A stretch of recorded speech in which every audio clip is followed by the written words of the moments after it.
자, 오늘 우리에게 주시는 말씀 함께 보도록 하겠습니다. 요한복음 5장 1절에서 9절 앞부분까지의 말씀을 함께 봅니다. 요한복음 5장 1절에서 9절 앞부분까지만 함께 보도록 하겠습니다. 신약 149페이지입니다. 자, 우리 한 목소리로 같이 읽겠습니다. 그 후에 유대인의 명절이 되어 예수께서 예루살렘에 올라가시니라. 예루살렘에 있는 양문 곁에 히브리 말로 베데스다라 하는 못이 있는데 거기 행각 5이 있고 그 안에 많은 병자, 맹인, 다리 저는 사람, 혈기 마른 사람들이 누워 물의 움직임을 기다리니 이는 천사가 가끔 못에 내려와 물을 움직이게 하는데 움직인 후에 먼저 들어가는 자는 어떤 병에 걸렸든지 낫게 되밀어라. 거기 38해 된 병자가 있더라. 예수께서 그 누운 것을 보시고 병이 벌써 오래된 줄 아시고 이르시되 내가 낫고자 하느냐. 병자가 대답하되 주여 물이 움직일 때에 나를 못에 넣어주는 사람이 없어. 내가 가는 동안에 다른 사람이 먼저 내려가나이다. 예수께서 이르시되 일어나 내 자리를 들고 걸어가라 하시니 그 사람이 곧 나아서 자리를 들고 걸어가니라. 아멘. 기도합니다. 자비와 은혜가 충만하신 아버지 하나님, 지난 한 해가 하나님 은혜 속에 있었음을 고백합니다. 우리의 모든 것들 허락하신 것이기에 우리에게 주어졌고 그 모든 것이 협력하여 선을 이루게 하실 줄로 믿습니다. 하나님, 아직 기도의 제목들이 있다면 하나님의 속히 그 기도들을 응답하시고 또 각각 가정과 심령 속에 소원함들이 있다면 하나님께서 붙들어 주시고 좋은 길로 인도하여 주셔서 우리 하나님 안의 삶이 얼마나 귀하고 아름다운지 삶을 통해서 드러내 보이는 우리 모두가 되게 하여 주옵소서.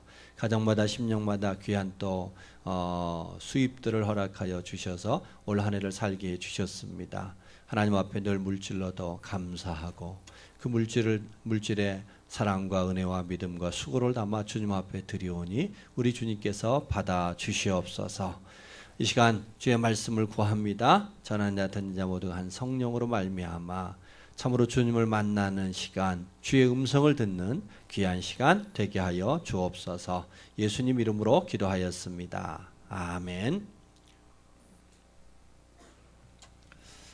계속해서 우리 요한복음을 보고 있습니다. 오늘 14번째 시간인데요. 이 시간에는 내가 낫고자 하느냐 이런 제목으로 하나님 말씀을 함께 나누려 합니다.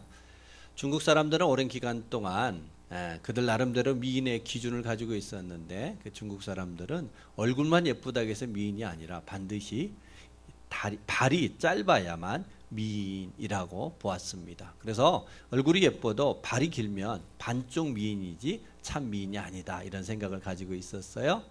그렇게 전족이라는 그 발을 짧게 하는 그 전족이라는 문화가 중국에 1000년 넘도록 중국 미인의 기준이 되어졌습니다. 그래서 어른이라 할지라도 성인 여성의 발이 9cm를 넘지 않았다고 해요. 그림 한번 보실까요? 그림 보시면 중국의 전족의 이미지가 올라와 있는데 여러분 예뻐 보이시나요? 아니죠. 저걸 어떻게 저렇게 만드냐.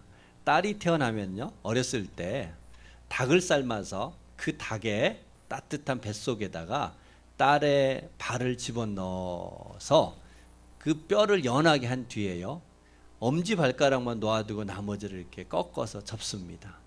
그래서 이 전족은 그 발가락이 뾰족하고 길이가 짧아야 미인이었다는 거예요. 그들은 아무리 얼굴이 예뻐도 발이 크면 발에 전족이 되어 있지 않으면 미인이 아니다라고 생각을 했던 겁니다. 자, 여러분 우리가 이걸 보고 있으면 저것이 어떻게 미일 수 있을까? 저게 얼마나 중국 여성들을 고통스럽게 했을까? 안타까운 마음이 앞서지 않아요?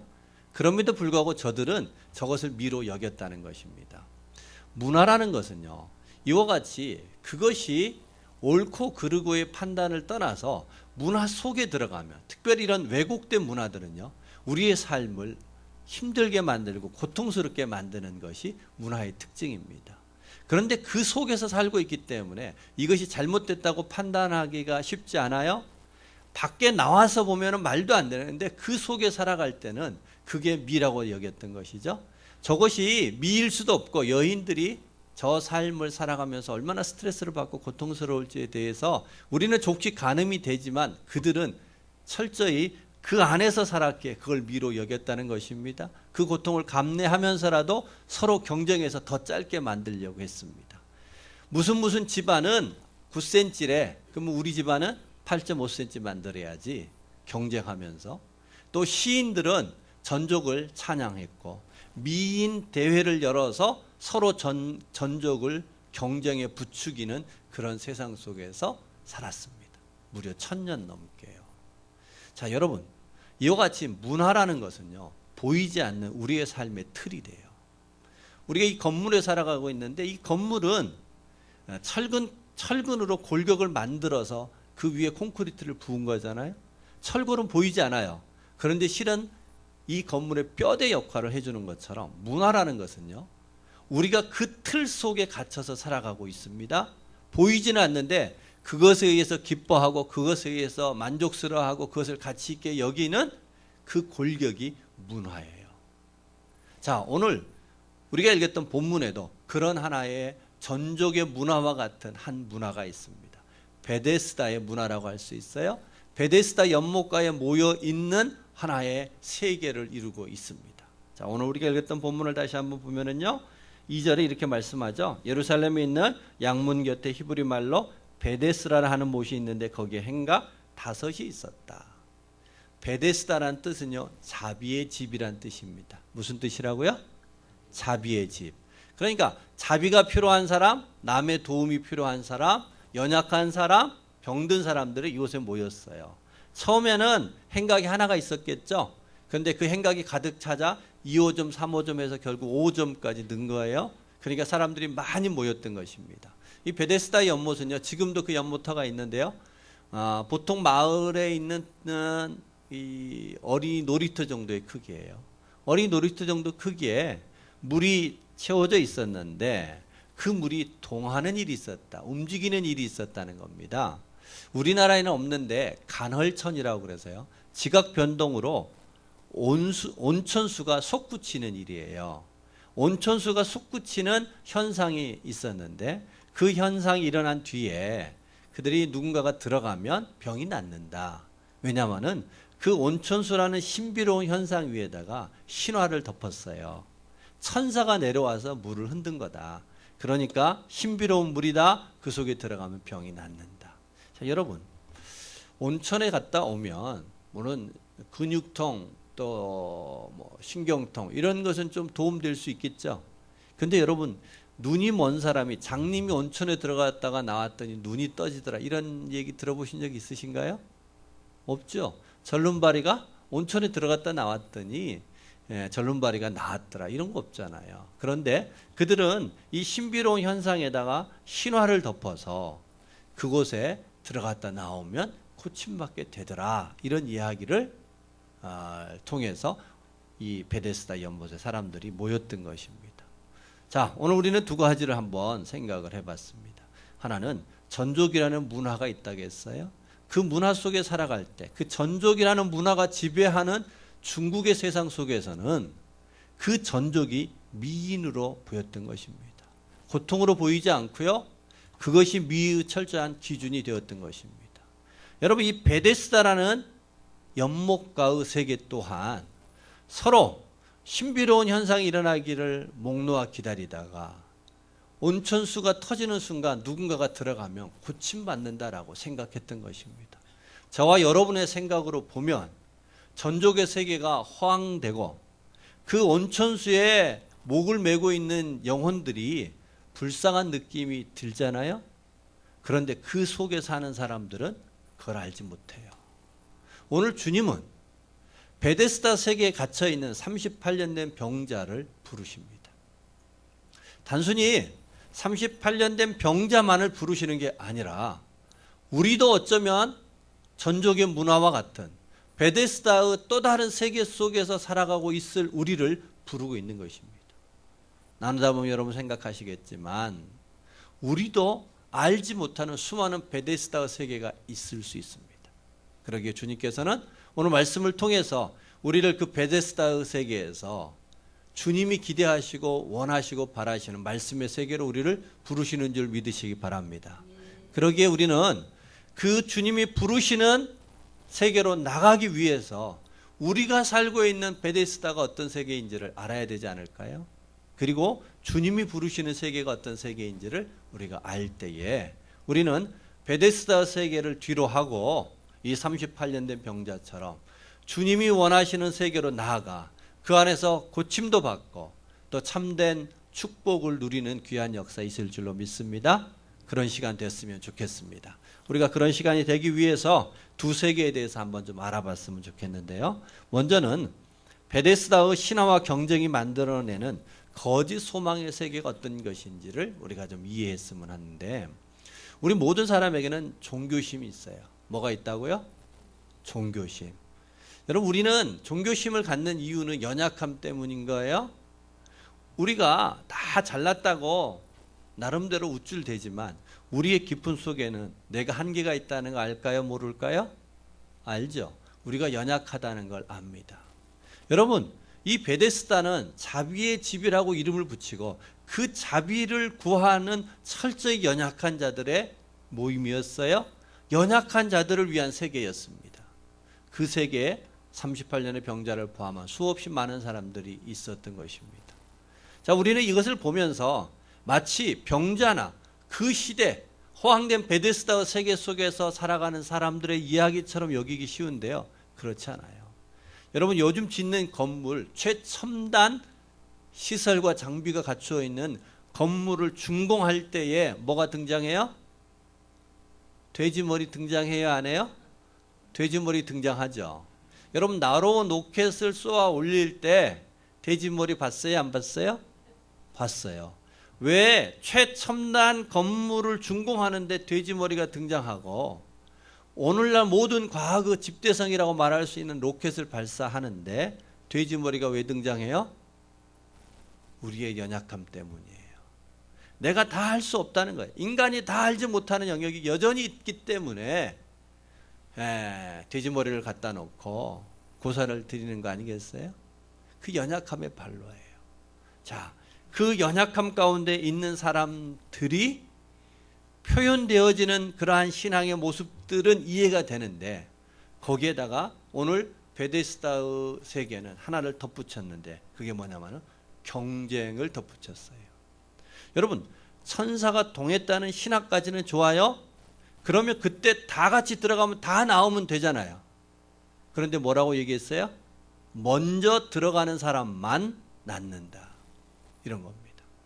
자, 이 세계를 향하여 주님이 뭐라고 그 세계를 향하여 말씀을 하시고 그에 대하여 이 38년 된 병자가 대답을 하는데 이렇게 대답했어요. 7절 말씀을 같이 한번 읽겠습니다. 7절 시작. 병자가 대답하되 주여, 물이 움직일 때 나를 못에 넣어주는 사람이 없어 내가 가는 동안에 다른 사람이 먼저 내려가나이다. 여러분, 이 느낌이 어떻습니까? 다른 사람이 먼저 내려간다. 여러분, 38년 된 병자는 아마 이 베데스다의 연못을 찾은 지 오래된 사람일 겁니다. 아마 못해도 1호점, 2호점 정도의 소속을 가지고 있는 사람일 수도 있어요. 그런 사람은 오래됐습니다. 여러 번 시도했어요. 그런데 38년 된 이 병자는 도와주는 사람이 없었다는 걸로 봐서는 가족으로부터 이미 버림받았을 수도 있습니다. 홀로 된 사람일 수도 있습니다. 나고자일 수도 있습니다. 중증의 환자일 수도 있어요. 그런데 이 38년 된 병자가 여러 번 시도를 했는데 항상 다른 사람이 앞질러 들어가 버렸다는 거예요. 자, 여러분 잘 생각해 보면 이 38년 된 병자는 지금 38년의 병에 갇혀 있습니까? 아니면은 내가 여러 번 시도했는데도 다른 사람이 항상 앞질러 가버리는 실패와 좌절에 갇혀 있습니까? 38년의 병도 이 사람을 결박하고 있지만 이 사람의 마음을 더 힘들게 하는 것은 좌절감, 패배감, 절망감이 이 사람을 붙들고 있는 거 아닐까요? 이 사람은 이미 이 베데스다의 세계 속에서 38년의 병보다도 더 이 영혼의 마음을 피폐하게 만드는 것은 좌절감이에요. 경쟁 속에서 늘 밀리고 패배했던 그 실패감이 이 38년 된 병자의 마음을 붙들고 있는 것입니다. 주님은 그것을 안타깝게 여기셨어요. 여러분, 이 베데스다의 세계를 한마디로 요약한다면 거짓 희망을 붙들고 있는 세계요, 경쟁과 비교가 지배하고 있는 세상이다, 이렇게 말할 수 있겠죠. 거짓 희망을 붙들고 있어요. 그리고 비교와 경쟁이 지배하고 있어요. 여러분, 비교와 경쟁이 지배하고 거짓 희망이 지배하는 세상이 얼마나 고약한지 몰라요. 왜 고약할까요? 여러분, 우리가 살고 있는 세상도 가만히 들여다보면 우리도요, 이 베데스다 세계처럼 거짓 희망을 붙들고 있는 것이 많습니다. 여러분, 이것이 되면 내가 행복해질 것 같고 저것을 성취하면은 뭔가 내 인생이 달라질 것 같은데 달라지던가요? 변화되던가요? 아니요. 조금의 변화는 있는데 근본적인 변화는 일어나지 않아요. 거짓 희망이에요. 우리가 살고 있는 건 눈만 뜨면 경쟁의 세계 속에 살아가지 않나요?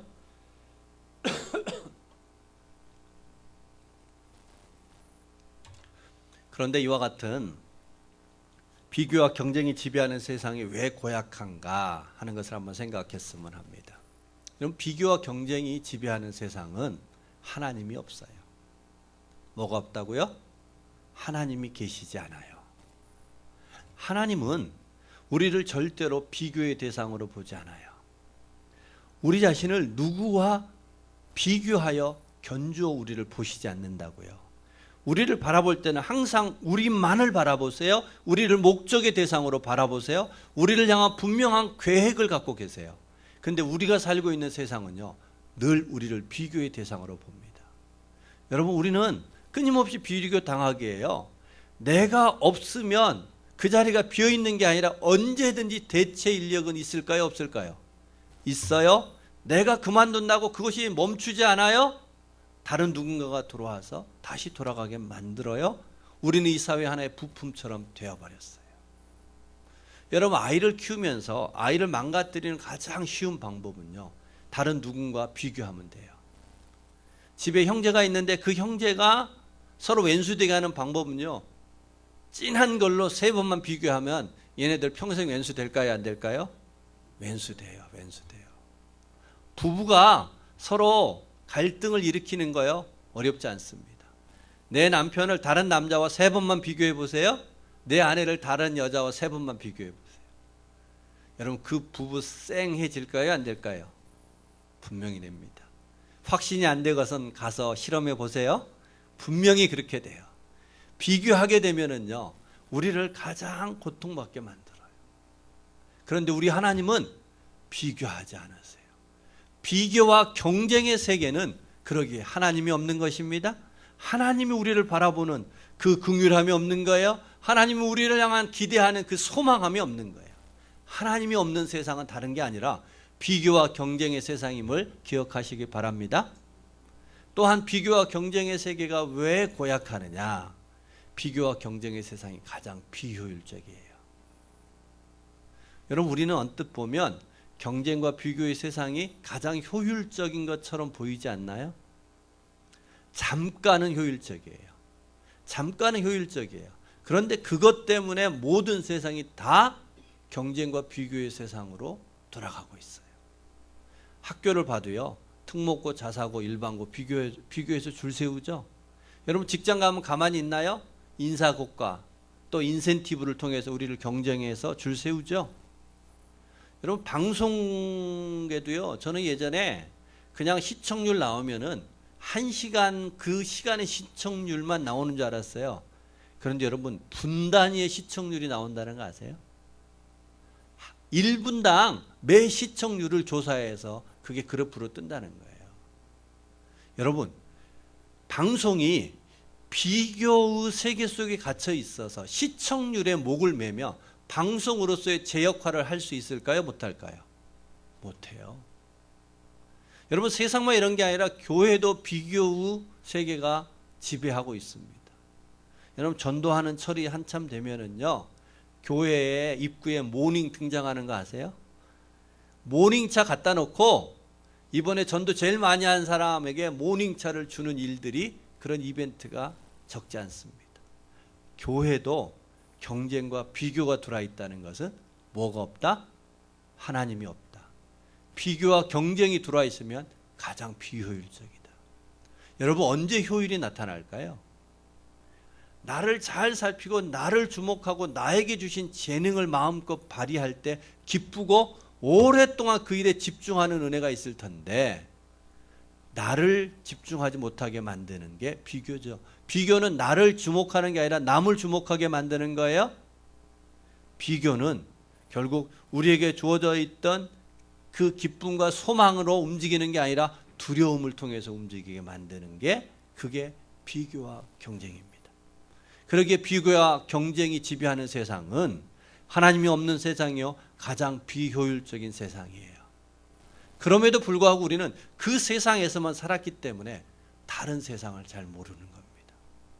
전족의 문화 속에 갇힌 사람들은 평범하고 건강한 발이 이상하게 보이는 것처럼, 베데스다의 세계에 갇혀 있는 사람들은 하나님의 말씀이 지배하는 세상이 뭔지를 전혀 모르기에 베데스다의 세상 속에서 늘 실패감 속에 살아가면서도 그 세계를 나오지 못하는 겁니다. 답이 아닌 줄 아는데 대안이 없기 때문에 그래요. 그래서 주님은 이 베데스다 38년 된 병자에게 세 가지의 말씀을 통해서 그를 베데스다의 세계에서 주님이 준비하시고 예비하신 세계로 불러냅니다. 오늘 우리가 주목하여 살피려고 하는 것은 여기 있습니다. 주님이 이 세 가지 말씀을 통해서 우리를 어떤 말씀의 세계로 열어가게 하는가, 우리 앞에 어떤 세계를 열어주시고 우리를 그곳으로 초대하는가. 여러분 우리 한 해를 보내고 이제 새해를 준비하잖아요. 여러분 이 세계, 다시 2018년이 우리에게 또 다른 거짓 희망과 비교와 경쟁의 세계라면 그 새해는 전혀 의미가 없는 것입니다. 새해가 되기 위해서는 우리가 하나님의 말씀의 세계로 나아갈 때에 참된 의미가 있는 줄 믿으시기 바랍니다. 자, 그렇다면 주님이 우리에게 말씀을 통해서 열어주시는 세계가 어떤 세계일까? 주님이 세 가지 말씀을 통해서 우리에게 주시는데 그 말씀을 따라 우리가 한번 살펴보려고 합니다. 먼저 6절 말씀을 같이 한번 읽겠습니다. 6절. 예수께서 그 누운 것을 보시고 병이 벌써 오래된 줄 아시고 이르시되 내가 낫고자 하느냐. 여러분 이 말씀을 들어보면 이렇잖아요. 주님이 38년 된 병자에게 다시 와서 물으십니다. 내가 낫고자 하느냐. 따라서 해봅시다. 내가 낫고자 하느냐. 여러분 이 물음이 너무나 당연한 물음 아니에요? 38년 된 병자에게 낫고 싶냐고 물어보는 거 왜 물어봐요? 마치 여러분에게 새해 건강하기 원하세요? 새해 부자 되기 원하세요? 새해 여러분의 자녀들이 공부 잘하기를 원하세요? 물어볼 필요 있어요, 없어요? 없어요. 너무나 당연한 거죠. 근데 그 당연한 질문을 주님이 하시는 이유가 뭐냐는 겁니다. 주님의 의도는 이런 것입니다. 네가 베데스다의 세계에서 정말 나을 수 있다고 생각하느냐? 네가 베데스다의 세계에서 그 비교와 경쟁의 세계 속에서 진짜 행복할 수 있을 것 같느냐? 네가 베데스다의 세계가 너에게 희망이 되겠느냐? 주님이 그 마음을 흔드시는 것입니다. 비교와 경쟁 속에서 마치 경주마처럼 눈가리개를 하고 앞만 보고 뛰었던 이 38년 된 병자의 마음을 흔드시면서 그 눈가리개를 벗기시면서 주님이 물으시는 것입니다. 내가 낫고자 하느냐? 여러분 이 38년 된 병자에만 물을까요? 저와 여러분에게도 묻습니다. 내가 낫고자 하느냐? 네가 지금 살아가고 있는 그 세계 속에서 진짜 행복할 수 있겠니? 그 속에 참 평안이 있겠니? 그 속에 영원한 세계가 네가 기대하는 그 세계 속에 진짜 있는 것이냐? 주님이 물으십니다. 새해를 준비하는 우리의 마음속에 주님이 동일하게 물으시는 줄 믿습니다. 주님이 그 물음을 통해서 이렇게 얘기하시는 겁니다. 베데스다가 희망이 아니라 내가 너의 희망이 되고 싶다. 우리 주님이 희망이 되시기를 원하시는 겁니다. 주님이 내가 낳고자 하는 이 물음을 통해서 우리의 마음을 흔드시면서 내가 너의 참 희망이 되어줄게. 주님의 그 음성으로 듣기를 바랍니다. 주님의 그 음성으로 여러분의 마음이 새로워질 수 있기를 바랍니다. 자, 주님이 이와 같이 그를 흔든 뒤에 하시는 말씀이 5장 8절의 말씀입니다. 같이 한번 읽습니다. 예수께서 이르시되 일어나 내 자리를 들고 걸어가라. 아멘. 다시 한번 우리 한번 따라서 해봅시다. 일어나 내 자리를 들고 걸어가라. 아멘. 여러분, 주님이 이 38년 된 병자의 마음을 흔든 뒤에 그에게 주었던 말씀은 하나입니다. 일어나 내 자리를 들고 걸어가라. 주님의 말씀에는 어떠한 이벤트가 필요 없습니다. 물이 동하는 이벤트가 필요한 게 아닙니다. 주님이 초대하시는 세계 속에는 경쟁이 필요하지 않습니다. 먼저 내려가는 사람이어야 되지 않습니다. 주님이 초대하는 세계에는 38년 된 병자는 안 되고 1년 된 병자만 되는 것이 아니라는 것입니다. 조건이 없습니다. 경쟁이 필요 없습니다. 모두를 향하여 부르시는 것이 우리 주님의 세대인 줄, 세계인 줄 믿으시기 바랍니다. 주님의 말씀이면 충분하더라 하는 것입니다. 다른 게 필요 없어요. 주의 말씀이면 충분합니다. 할렐루야. 주님은 그 세계에 우리를 부르셨습니다. 그리고 그가 일어났어요. 38년 된 병자의 자리를 털고 일어났어요.